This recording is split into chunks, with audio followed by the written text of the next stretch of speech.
इलाके की जो है वो पेमेंट कम है, बिलिंग की या कुछ और मसाइल है। लेकिन इसके साथ साथ जो 24 घंटे की 48 घंटे के 72 घंटे की जो लोड शेडिंग करते हैं वो इसलिए करते हैं। अक्सर वो केबल बोर्ड का बहाना बताते हैं। और भी 5 साल से तकरीबन 6 साल से मैं अब्दुल्लापुर में रह रहा हूँ, आज तक उन्होंने कभी भी इसका मुस्तकिल कोई हल नहीं निकाला। इलेक्ट्रिक का बंदा आता है, एक तार एक जगह से निकाल के दूसरी जगह लगा के चला जाता है, उसके बाद फिर वो तार वहाँ से निकल जाती है, फिर पूरा अब्दुल्ला गोड अंधेरे में होता है। और ऊपर से कहते हैं पोल्ट्रियों ने काटी है। एसएचओ साहब ये पोल्ट्री तार काटेंगे।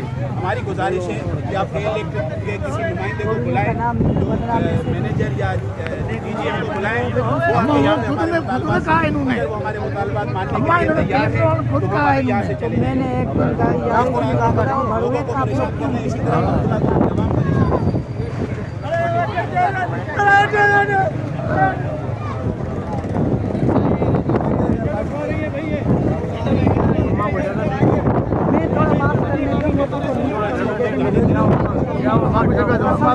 मेरे को थोड़ी सी बात